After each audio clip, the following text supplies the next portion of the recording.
Well, let's start the insanity. Giddy up.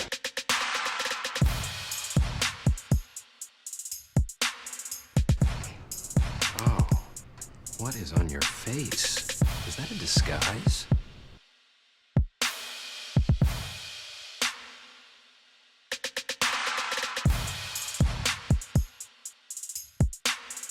Welcome to Earth.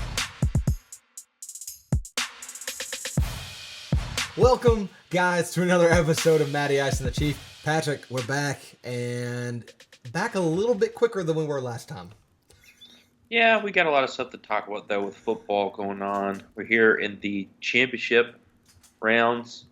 Just 3 more football games that matter until it's the end of the year. Then we kick it into the draft season. So we're here early, but we got a lot to talk about. Yeah, it's money time in the playoffs. Of course, I guess all the playoffs are money time, so that makes no sense.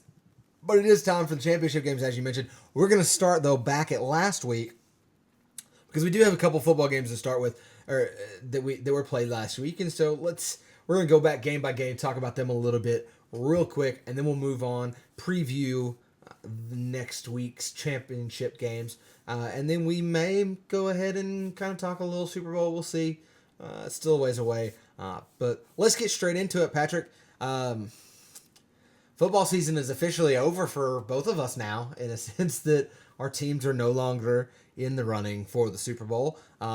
First game last weekend, of course, being the Seattle Seahawks going down to Atlanta to take on the Atlanta Falcons. As you know, the Falcons come out on top 36-20. Patrick, did that surprise you a whole lot?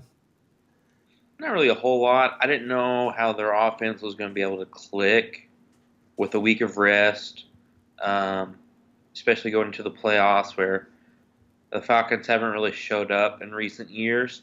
However, they proved that Matt Ryan is living up to his nickname of Mattyice, which he hasn't done, like I said, in recent years, but he has now. Yeah, making the rest of Played us very look good. well. I didn't get to watch the game, as you know. I had to work the Razorback game, which is going on at the same time as this game. I kept up a little bit, but didn't really get to see a whole lot of action. Of course, with you being a Seahawks fan, you watched the entire game. I'm sure you have a lot of hot takes going on with this game. But no, I'm not really surprised that the Falcons were able to win and were able to click on offense. All right, truth time. I wasn't that surprised either. Listen, I'm a Seahawks fan. If you've listened to the show at all, you know that. And it's not that I'm like obviously I'm not a bandwagon fan. People that know me know I'm not a bandwagon fan anyways. It's Right. not that I'm a bandwagon fan. I am a realistic fan though. And while Which is what the sports world needs more of. exactly.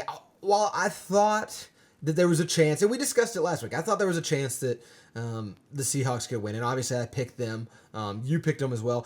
Yeah, we both did. But I think what ended up happening is kind of what I gave as a disclaimer for last week. I said that the Seahawks were going to have to get their run game going. That never really happened. Of course, when you're down 19-10 at half, it's a little tough. And I'm not that guy, and so Patrick knows this about me for sure. So when I say this, don't take it as I'm not whining. I'm not using this as an excuse. So let me say the whole sentence before you give me a look or anything. The holding call on the Devin Hester 83-yard punt return, that was a bogus call. I'm just gonna say it was a bogus call. Sure. That got called, was the difference in that game. Now I'm not saying, I'm not that guy saying the refs are the reason we lost that game. The reason I think it was the crux of the turning point to us losing that game is that you get an 83-yard punt return. You're already up 7-3. I think at that point you were up. We were up. We're winning. Yeah, it was 7-3. I think. I can't remember. 7-3. I think. Seattle's ahead. That punt return happens. Devin Hester blows by everybody. 83 yards down the field. Tackled at about the 20, somewhere in that range. Easy scoring position. Worst case, you're going to get a field goal. That gets called back all the way back. Spot foul, so it puts us on the 1-yard line. And then what happens? Russell Wilson gets his foot stepped on by a pulling guard, falls down in the end zone, safety. After that, the Falcons kind of took control of the game, and you could kind of tell that Seattle, not that they've lost it at that point, but they lost a lot of momentum, and Atlanta, rightly so, pounced on it. And so I say that not saying that Seattle lost the game, Atlanta didn't win it. Atlanta was by far the better team. Matt Ryan, as you said, living up to our shared nickname, Mattyice, going 26 of 37 for 338 yards and 3 touchdowns. So not too shabby of a night. Seahawks really did okay containing Tevin Coleman and their backfield in the run game. Didn't do so hot covering them in the passing game. Like you said, I'm not surprised that they lost, as much as that pains me to say a little bit. I'm not surprised they lost. The Falcons are a really, really good football team. Now, I mentioned to you the other day that I was upset about something. I texted Patrick immediately after the game ended, and there were some very angry tweets or some very angry texts. And there was mention that Matt may have a hot take, and I don't know how hot of a take this is. Maybe some other people have been saying it. You want to know Seattle's main problem? It goes back a ways. What's Seattle's main problem? Seattle's main problem was the Max Unger trade. Seattle has not been the same since they made that trade. They've not. And you can make the argument, yeah, Jimmy Graham, though, he made the Pro Bowl again this year as an injury replacement, but he made the Pro Bowl this year, and he was good this year. And he was good at parts last season when he wasn't hurt. But you look at where Seattle really, really struggled, and we're going to try and move on pretty quick, because otherwise I could talk about Seattle for hours. And we do have other games to talk about. But the main problem with Seattle, well, there's 2 main problems, and I'm going to get to the second one. But the first main problem, and I think it's the easiest, most obvious answer to why the Seahawks struggle this year, is that offensive line. And it has never been the same since Max Unger left. And you can say, yeah, but you got Jimmy Graham. Well, yeah, but when he was hurt and wasn't doing anything, and I know hindsight's 2020, you think, you get a Pro Bowl tight end, you take that. Took away the meat of our offensive line, and you haven't been able to figure out a way to replace it. I look at that offensive line. George Fant isn't solving that problem right now. Glowinski isn't solving that problem right now.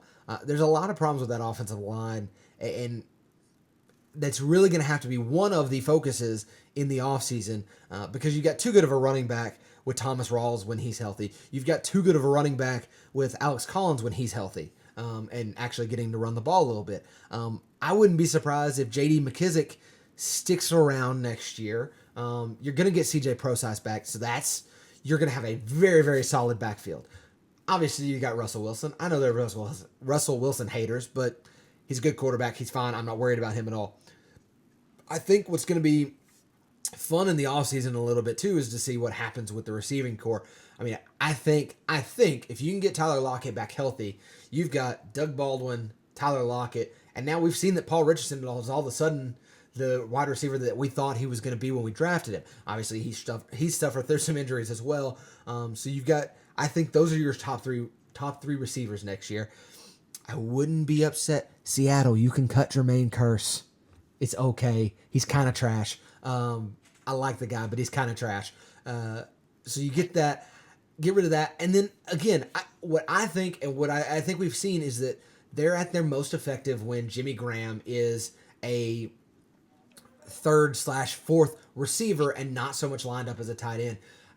It got better, I think, as the year went on with him in obvious run formations. He was blocking a little bit better, so maybe next year even better.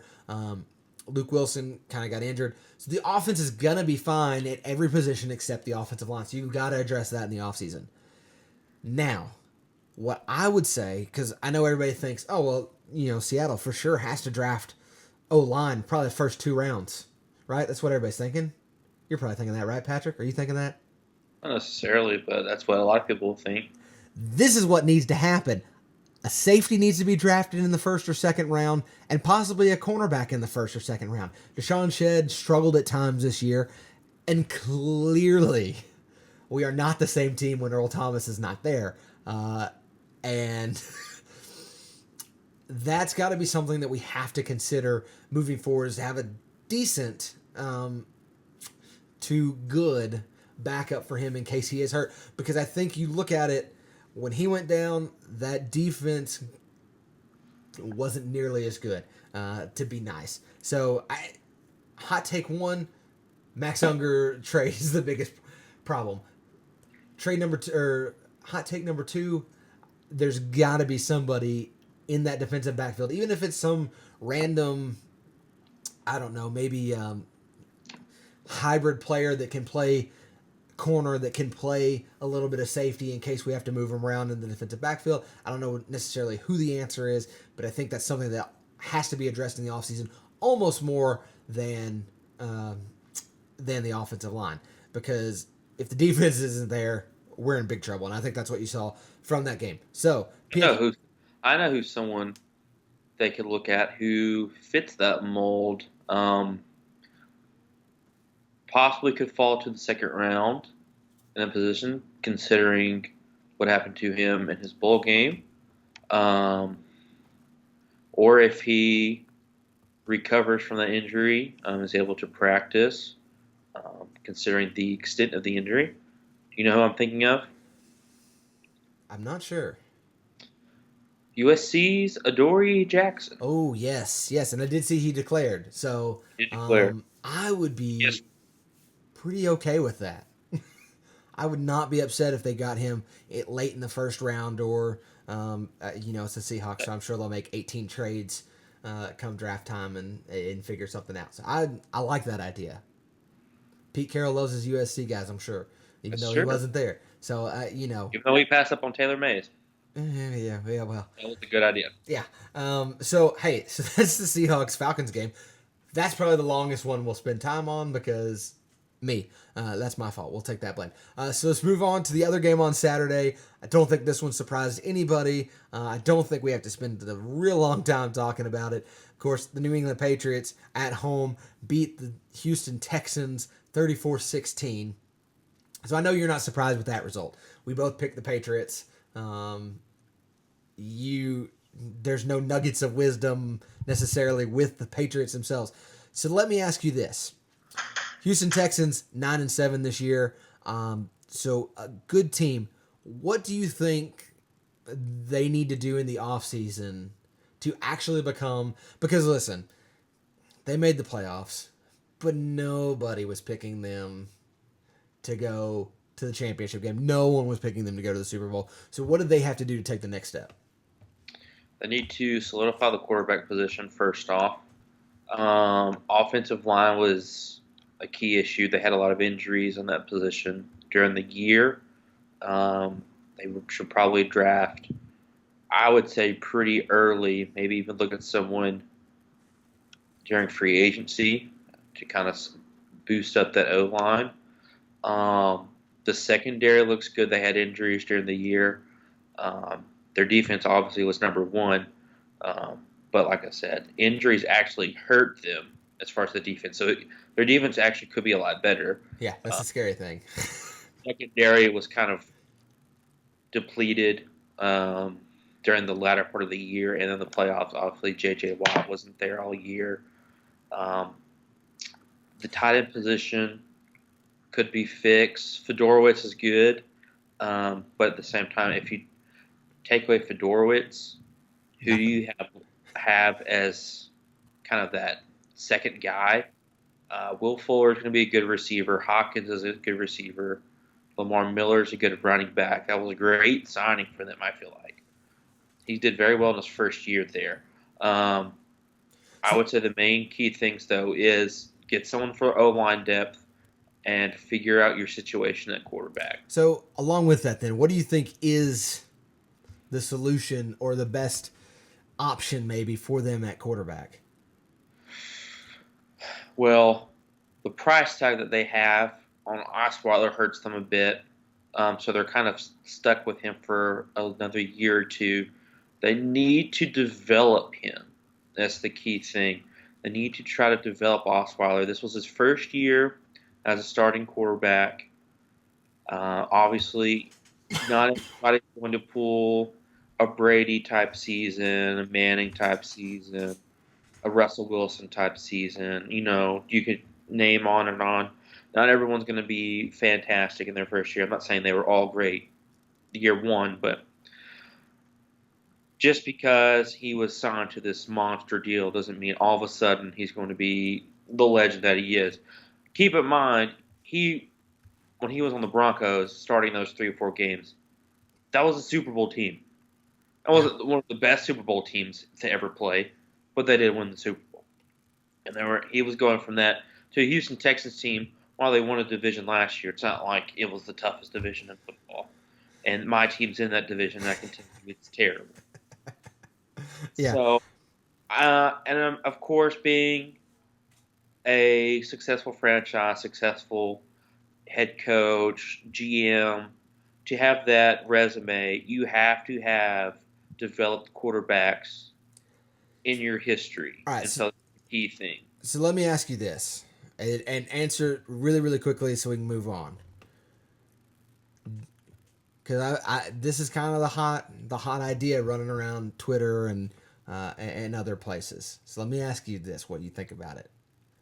Would you, if you're the Houston Texans, be willing to consider trading J.J. Watt for a quarterback? No. Okay. No. Oh, all right. You answered that real quick. Definitely not. Not at all. I agree to say. I mean, you hold on to J.J. Watt as much as you can. He's your best for marketing. He's your best player. But I have seen it thrown around on Twitter. The trade J.J. Watt for Tony Romo's. The trade J.J. Watt for Phillip Rivers. I've seen that one a time or two. So I wanted to see what you say. You answered how I figured you would. All right, so let's move on to Sunday, where we've got the Packers and the Cowboys. Patrick, did this stun you? Were you stunned by this? Obviously, the Packers win 34-31 on a 52-yard game-winning field goal from Mason Crosby. But were you surprised by it? Yeah, I was. And I was surprised by both teams. I was surprised at the ease at a lot of times that the Packers were able to move the ball.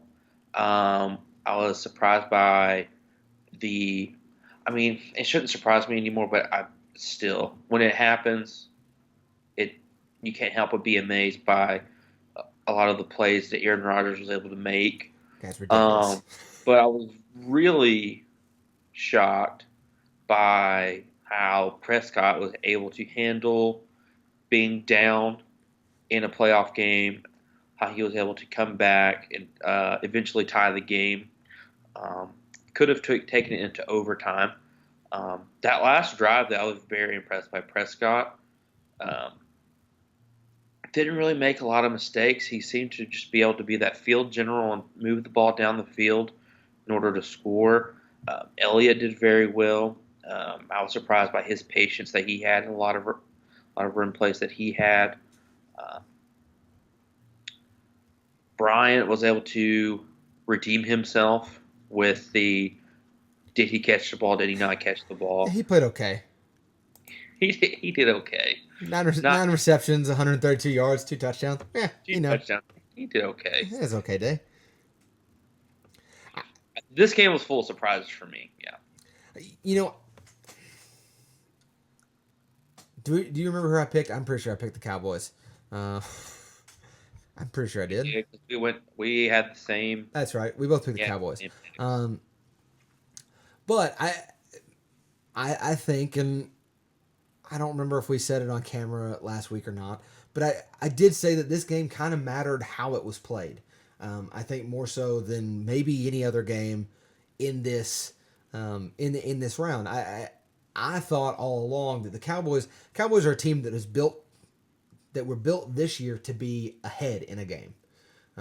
They're built to go on a long first drive of a game, score a touchdown, be up 7-0, control the ball for the rest of the game and not really have to worry about it.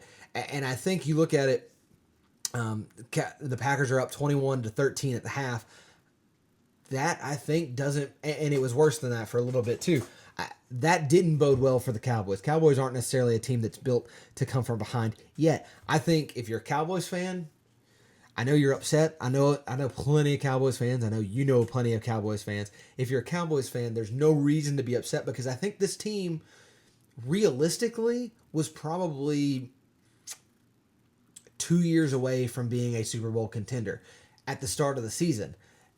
Now, clearly, I think during the regular season, other than the New England Patriots, I think they're the best team in the league. So they're ahead of schedule. You've got time with that team. Absolutely. You've got nothing to worry about if you're a Cowboys fan. You got little things you can fix here and there. They come out a little slow in their first playoff game, and I'm saying their first playoff game because a lot of those guys, that was their very first play. Your two main guys, that was their first playoff game. And so that's a little expected. Plus, you meet a guy like Aaron Rodgers is one of those guys who he's just, he does things that you're like, he's like that kid that you play basketball against and you're like, you play really, really good defense, but then he does something, he crosses you over and you're like, wow, and then slam dunks it and you're like, no, there's nothing I could have done about that anyways. About it. It was like, well, it was good. I did as good as I could have done. You know, it's like when you're Cabot and you stop Malik Monk and, but he still, I guess that was a bad example. Well, just kind of going off of that, just kind of fixing that example. It's like Arkansas, they held Malik Monk to like 10, 11, 12 That's points. more what I meant. Still lost by like 15, 20. Yeah. We held him. That's the best we could have done. He played good. So, when Aaron Rodgers is going for 356 yards and 2 touchdowns, you're probably not going to win many games against him. And so, while I picked Dallas and I'm not backtracking now or anything, obviously I can't, but I am saying it wasn't as surprising. I think I said, and if I didn't, I meant to have said last week that I thought that was kind of a toss-up game. I thought that if Dallas came out slow, they could get in trouble real quick. I thought if the Packers came out slow, they could get in trouble real quick. Packers didn't come out slow. Cowboys did a little bit. Packers end up winning that one. But again, as you mentioned, I think what's important to take away from this if you're a Cowboys fan is that Dak and the boys scored 18 points in the fourth quarter to tie it up. So you've got a quarterback of the future. You've got a team of the future. You got a good season of experience in. You lost to one of the best quarterbacks who's ever played the game. I'll say it. He's one of the best quarterbacks who's ever played the game, even though his career's not probably halfway. Well, I guess it's probably over halfway done now. But he is so it's not like you lost to a trash team. Packers are good. They're hot right now. They're so hot right now. You could wrap some crap in tinfoil and put it on a fish hook and sell it as an earring. That's how hot they are right now. So Cowboys fans, be disappointed very briefly. Get ready for an offseason where you got some big things. You can very easily come out on top of this and be the number one Super Bowl contender next year. I don't think anybody's would doubt that going into next season. So let's move on, though, because we do need to finish this one up. Last game of the week, the Steelers going to Kansas City, beat the Chiefs 18-16. Now, Patrick, we both picked the Steelers, didn't we? Yeah. Yeah, we both picked. I should have this in front of me so I can remember things because it was only like 4 days ago. So we both picked the Steelers. So, is it concerning to you going into next week that the Steelers weren't able to score a touchdown? It has to be. I mean, they had what they call the killer bees with Roethlisberger, Antonio Brown, Le'Veon Bell. Le'Veon Bell, 30 carries for 170 yards. So not a scrub day necessarily. But Ben Roethlisberger had one of his typical games where after he throws like 3 touchdowns, he'll go for 200 yards and only throw 1 or 2 interceptions. Yeah. I had him as a fantasy quarterback in 2 or 3 of my leagues, so I know exactly how this feels. This is typical Roethlisberger.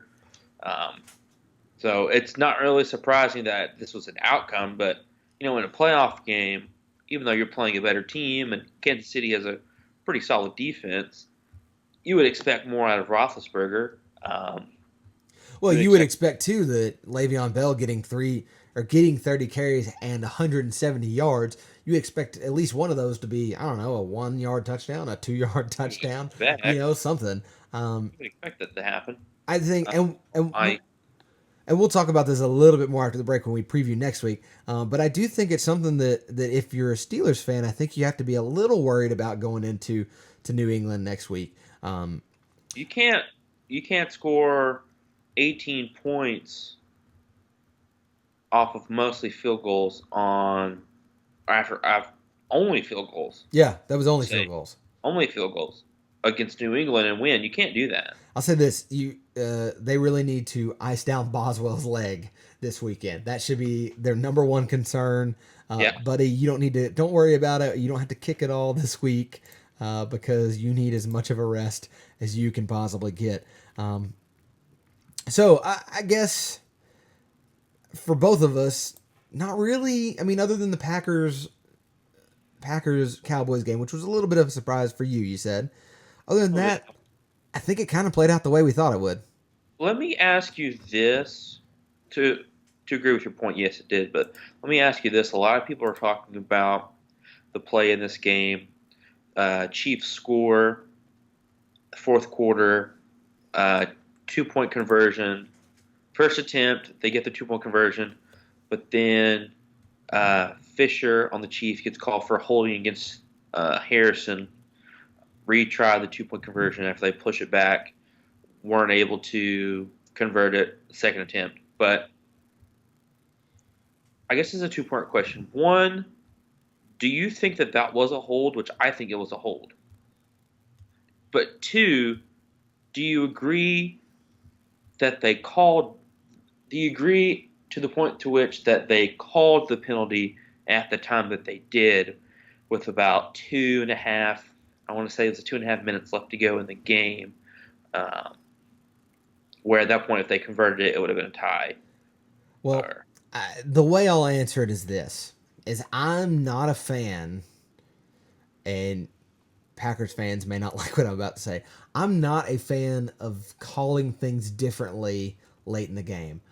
I understand the letting people play thing. I get that, but I don't like not calling offensive pass interference on Randall Cobb when he pushes off to catch a Hail Mary pass because, it's a Hail Mary pass. Yeah, there's going to be some interference on somebody there, but we just like to let him play and try and catch the ball. I don't like using that sort of explanation for, here's how I view things. I don't think I've ever vocalized this to anyone, but here's how I view things.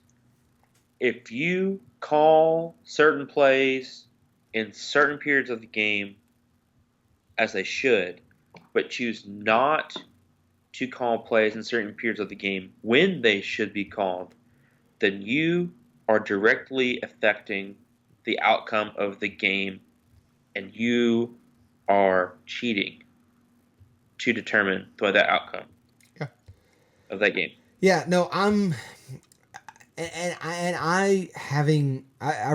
full disclosure, I've reffed ice hockey before.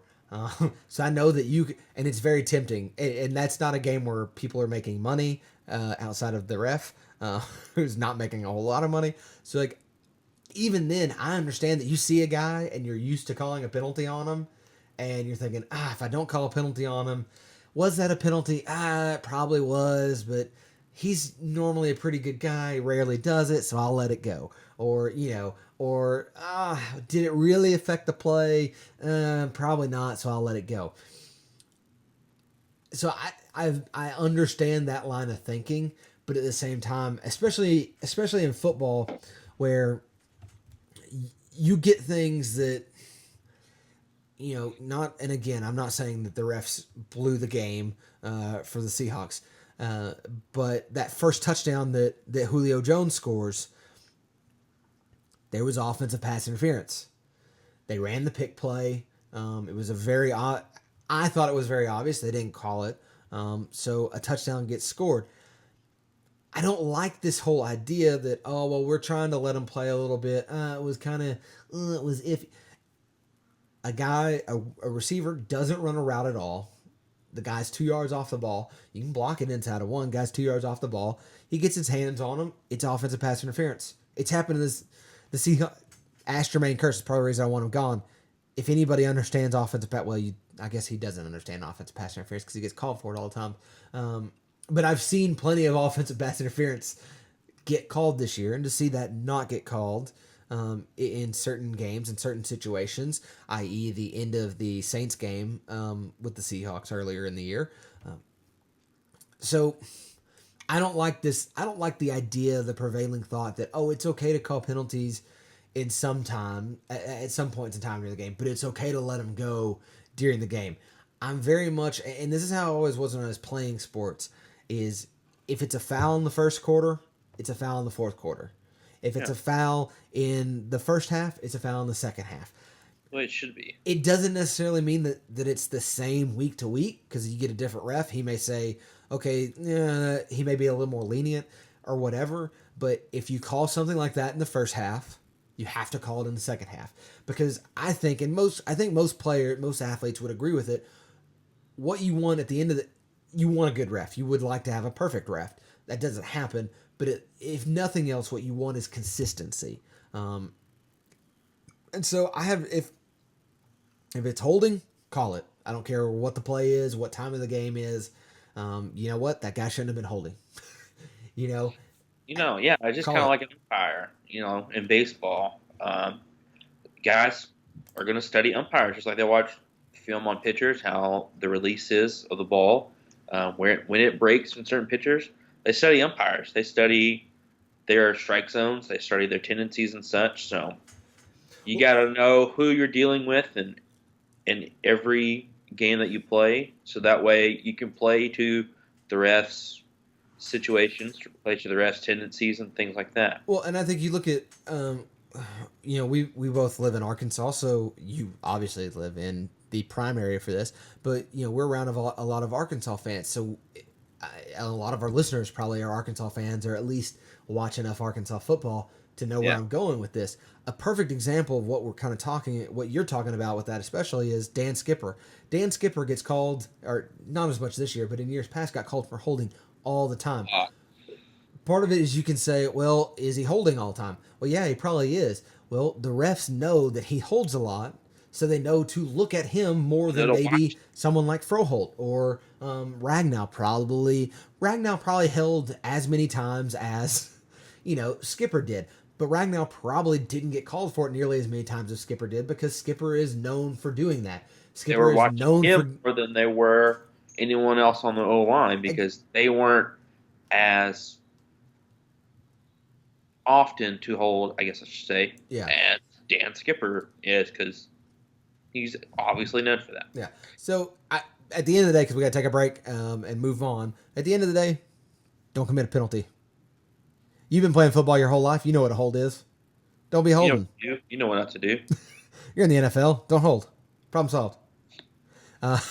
So there's that. No messing about on that. We're gonna take a break. We'll come back and we're gonna preview this week's upcoming championship games. So hang around.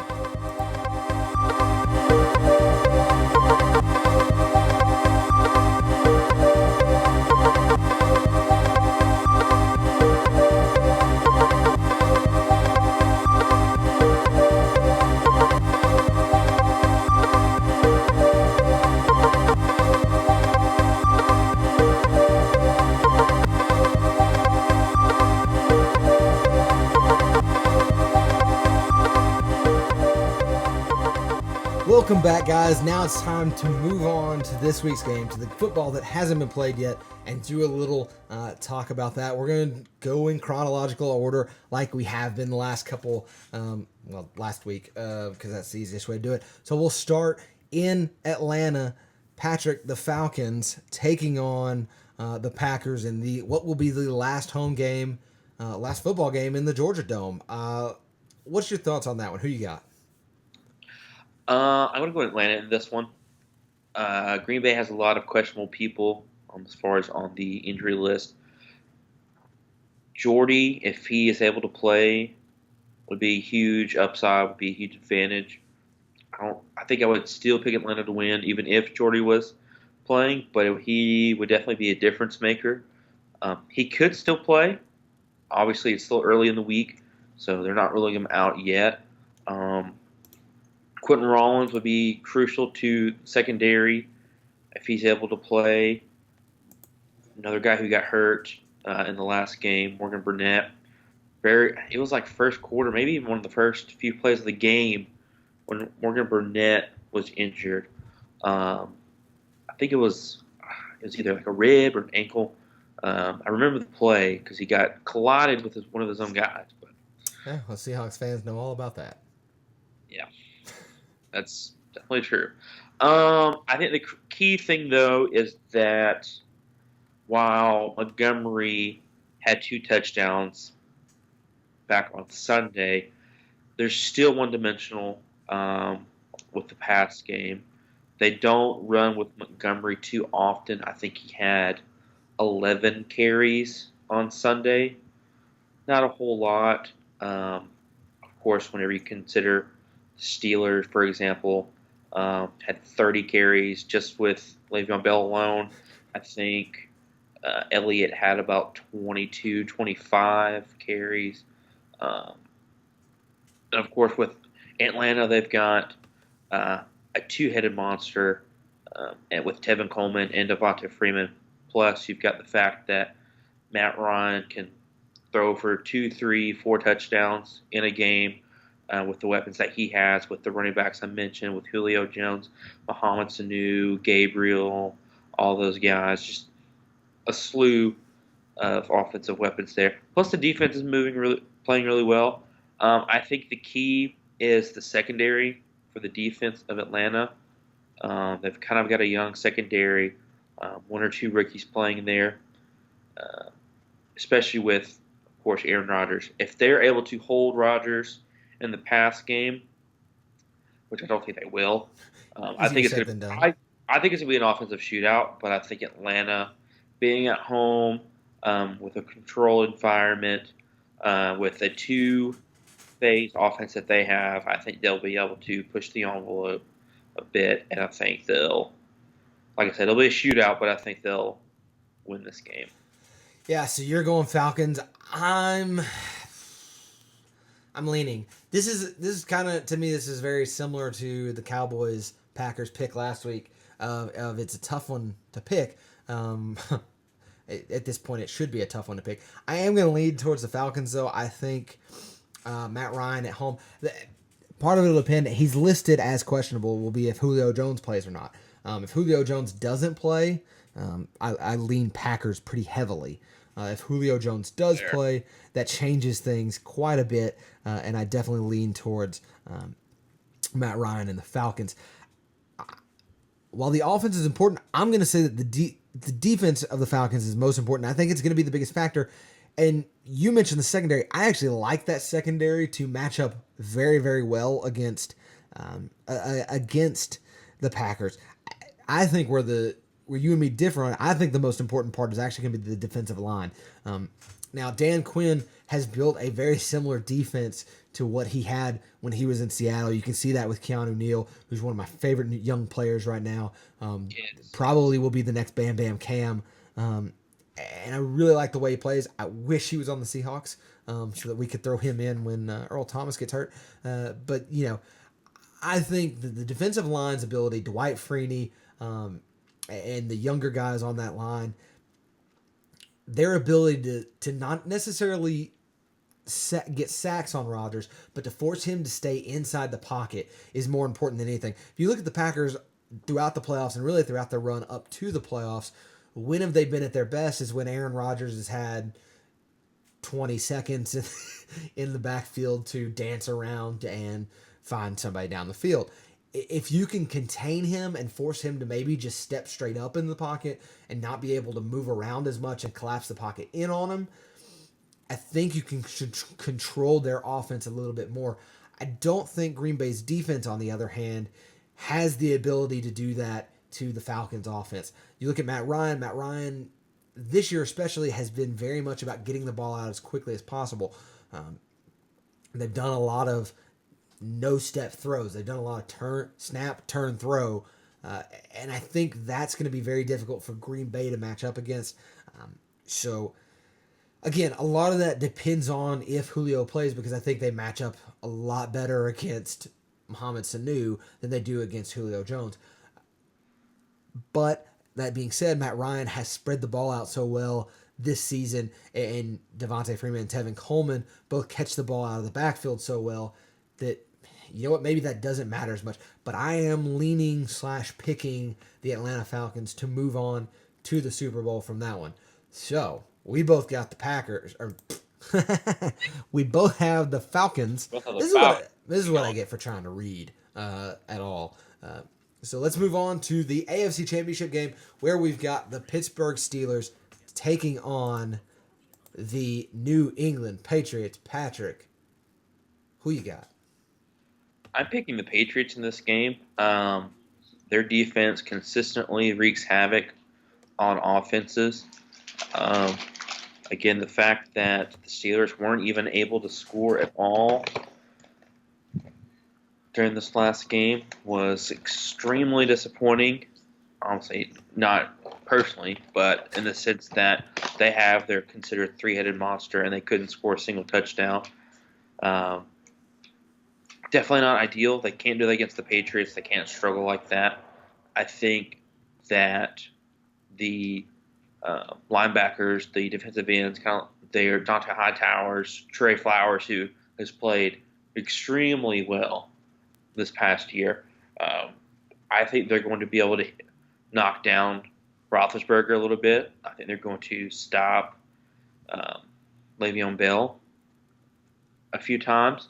While the defense force the Steelers looks good, they're still in an improvement phase.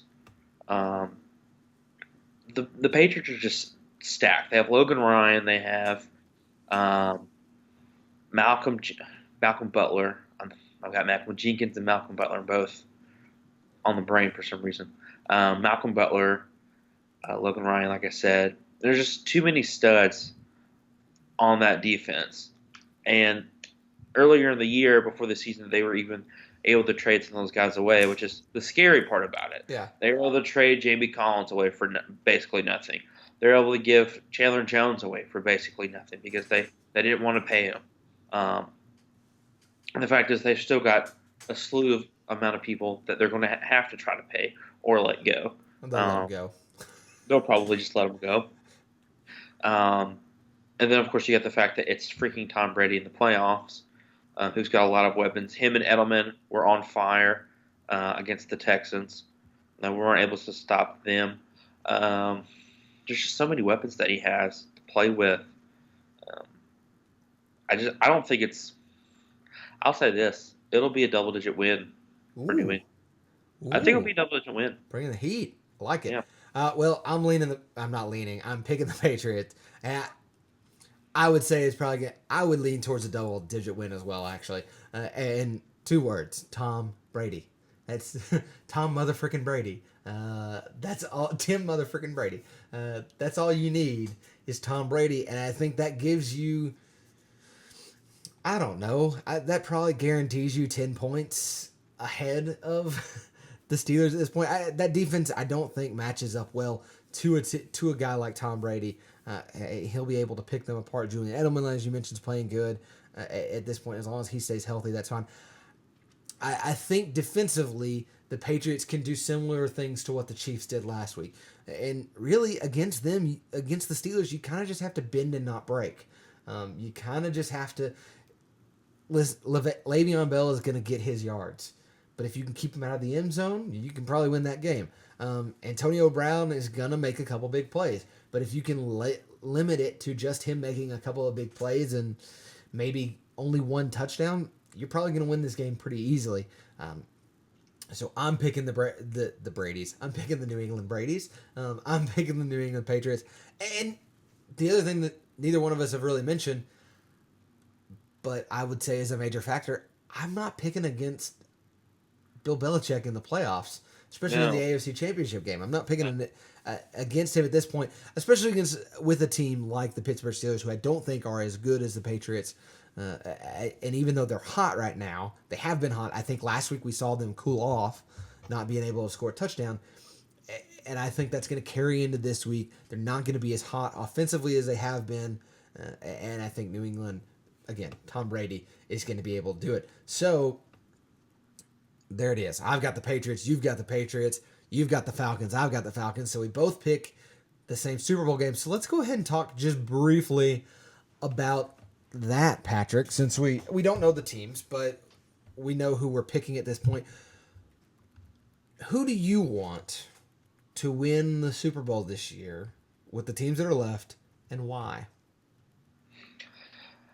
We mentioned before we started that we both have a team that we want to win the Super Bowl that, well, Matt mentioned that first. He had a pick that may surprise me.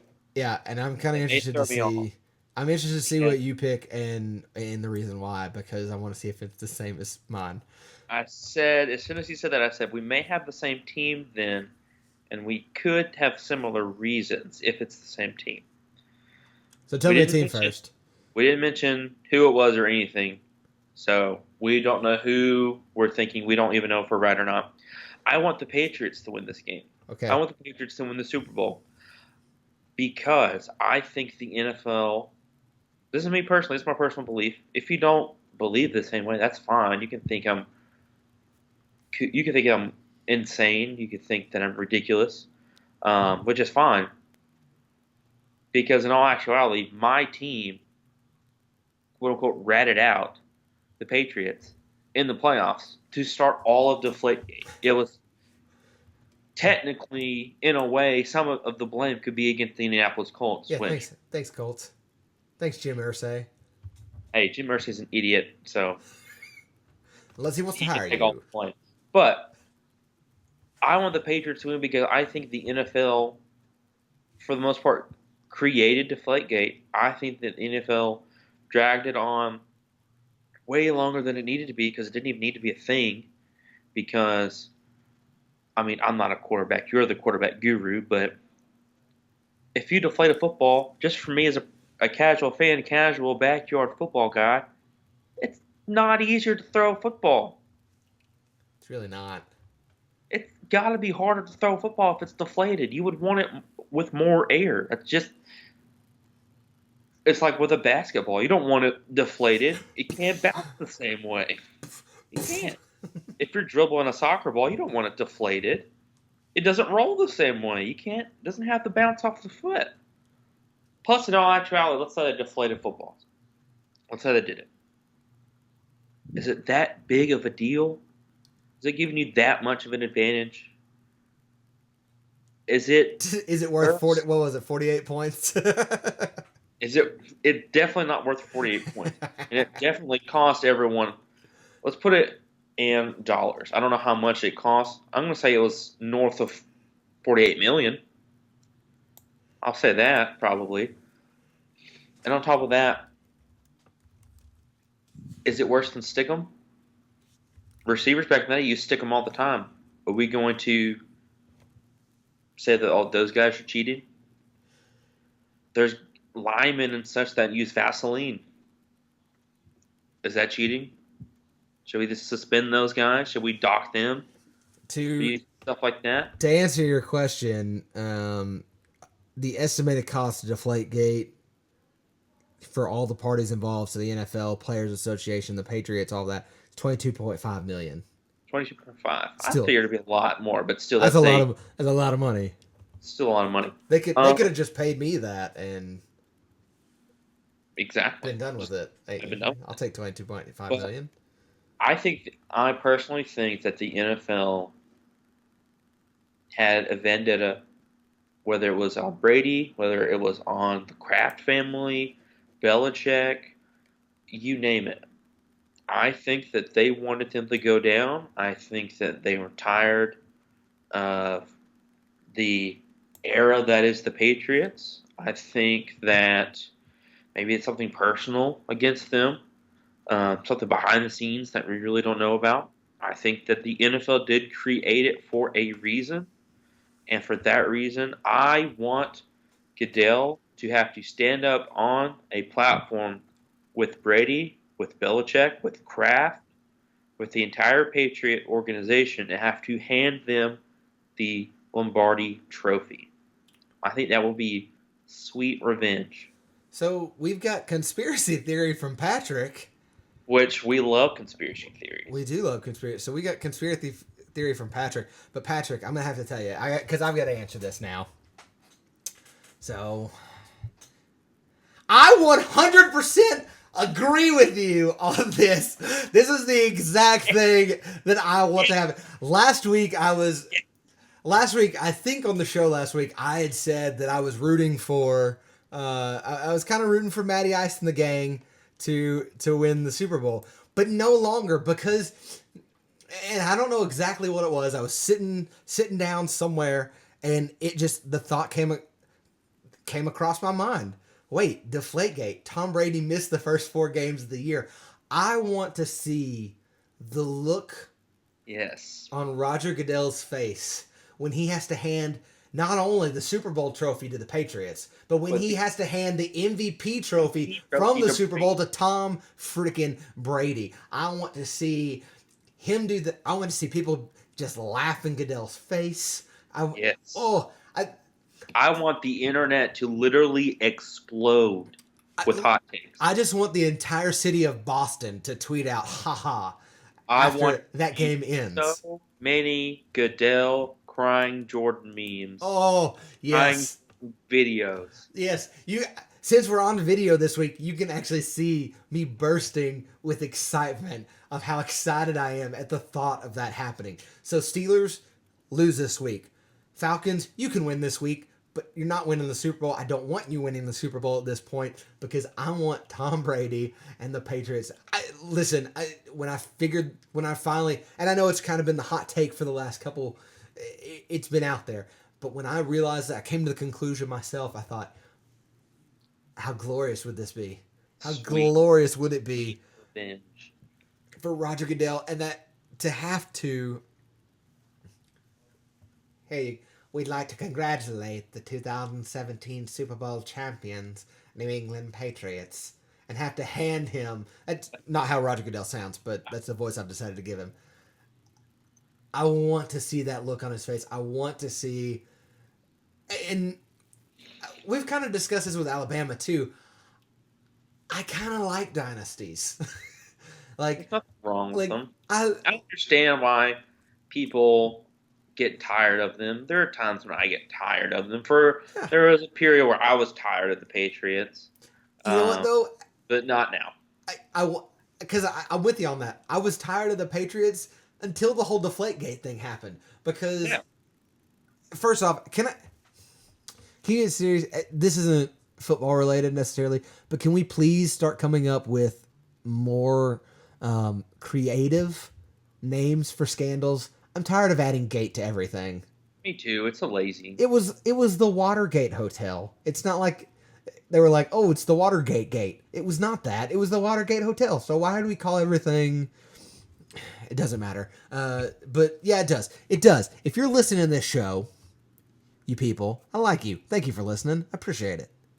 But if you're listening, stop using gate on any new scandal. We just get that out of here. If you watch Scandal like Patrick does, to be fair, I haven't watched it in a long time. Keep your gates on Scandal. Don't use gate at the. Listen, back to football though. As you mentioned, I've thrown plenty of footballs in my lifetime. This is where the real analyst comes in, because obviously you were a quarterback in high school. You've thrown many passes in your day. So I've thrown many passes. Many. There's a certain point where it no longer matters how much air is in it. It's going to be hard to throw. Now, you want a little bit of give to it, but you really don't want a whole lot of give to it. If you have a whole lot of give to it, then it's likely that you're going to overgrip it. When you overgrip it, it's as bad as undergripping it. So, To a certain extent, yes, it helps to have a little bit less air in it. You don't want it completely filled to the brim. If it's completely filled to the brim and it's hard, it doesn't have a whole lot of give, and it's actually kind of slippery and hard to grab onto. But the amount that it would have been that the balls that they're saying was Tom Brady's fault to begin with, or whatever, it would not have helped him out enough to. It would have, I think, the amount they've said would have been more detrimental to him being able to throw the football. So, like you, I think the whole thing was completely bogus. I think it was just another way to try and get Tom Brady and get the Patriots, because for whatever reason, I do think, full on conspiracy theory, I do think Roger Goodell has something against the Patriots and their dominance. And I think it's partly because the Patriots have done it the right way for an organization, in that they don't necessarily, I mean, outside of Tom Brady, and you could say Gronk, but he's always hurt. But outside of really those two guys, what big name guy have they had over the last couple of years? Not really anybody. And they had Randy Moss for a year, but he was over the hill at that point. I mean, he had a really good season, but, no one else really wanted him. So outside of Tom Brady and Bill Belichick, who I just think do things in a way that rub Roger Goodell the wrong way, and he doesn't like them. And so I don't think he likes him. I think he wants other teams, other markets, and it may be that Roger Goodell is doing it strictly from a growing the business sort of way. I could see where he's trying to do that. He's maybe thinking, all right, we need the Patriots to stop winning a couple. We need to get the Jaguars a Super Bowl, or we need to get, the Chargers the Super Bowl, or we need to get Cincinnati a Super Bowl or something. I could see where he's looking at it. To create more parity within the league. Yeah, I could see where that may be the ultimate goal. And that's, on the one hand, fine, but it stooped to a level of pettiness with him and the Patriots, i.e. him being petty towards the Patriots, that the petty side of me really wants to see him have to give the trophy to Bob Kraft and crew, because I want to see Tom Brady lift the Super Bowl. So lift the Lombardi trophy, as it's called. Quick question. This could be a one-word answer, one-sentence answer. Okay. Let's say, hypothetically, Patriots and Falcons, or Patriots and Packers. Let's say Patriots against one of those two teams in the Super Bowl. Patriots, third quarter, maybe late in the third quarter, early fourth quarter, they're winning, maybe by 7, 10, whatever. Can you see a scenario where the lights go out? I'm not saying this is a conspiracy theory with what happened in New Orleans, but could you see a similar incident like that happen to try to swing the momentum away from New England, to try to stop them from winning that game? I wouldn't be surprised. I mean, that's what we're saying here now is, guys, is if you see it happen, you heard it here first, that the conspiracy is real. So that's what matters. But hey, listen, so we're both picking the Patriots and the Falcons this week to meet up in the Super Bowl. So we'll be back next week to talk the actual Super Bowl matchup and maybe some other things, because it will be Pro Bowl week next week. So there won't be. We don't really care about too much. Although the I was about to say, they finally listened to us. Is bad. I don't know if they actually listened to us, but they finally listened to us and bringing back the skills competition. So that may actually. So I may actually pay attention to. I will watch the skills challenge. Yeah, I'll watch the skills challenge. I can care less about the game, but I'll watch. Listen. All I really care about from the actual game is that one fake punt that they try and run that the punter gets killed on, because that seems to happen like every year, every other year. You know what? I'm fine with that, because but I can watch that on Twitter. I don't need to see the game. I'm fine with that because our punter, when I say our punter, Pat McAfee. McAfee has withdrawn from the game. Yeah, so it's probably gonna be Marquette King. No, it's Hecker. Oh, okay. Well, there you go. So somebody's going to get... So if that's going to happen, at least it's not going to happen to Mac. Yeah, so some punter's probably going to get murdered in the Pro Bowl. But we'll be back to talk Super Bowl, because we'll have to break down the Super Bowl. I don't know that. So that's... Also, for those who haven't seen, I don't know if it's official yet, but apparently the 49ers are going to have a new head coach in Falcons offensive coordinator Kyle Shanahan. Kyle Shanahan. So that's something to keep an eye on. Of course, he won't take over duties until after the Super Bowl. Which but hopefully we are right and he plays in the Super Bowl. Hopefully so. He coaches the Super Bowl, I yeah. should say. So that's it for this week. Make sure you're following us on Twitter at MIATC Show. Make sure you're following, of course, Patrick the Chief at Patrick_High. Make sure you're following me at Matt_Sindelar. If you need to spell it, Sindelar. It's how it sounds. Also, make sure you're following us on Facebook. And go ahead and like/subscribe on the old YouTubes when this goes up. Other than that, Chief, we're out. We're done. Leslie, I typed your symptoms into the thing up here, and it says you could have network connectivity problems.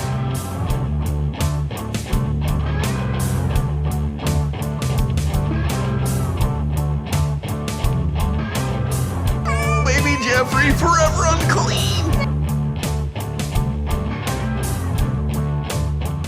Cool beans, man. I live by the quarry. We should hang out by the quarry and throw things down there.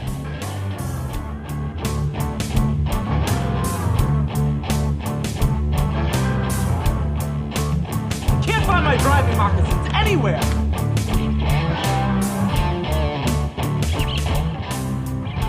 I'm gonna steal the Declaration of Independence.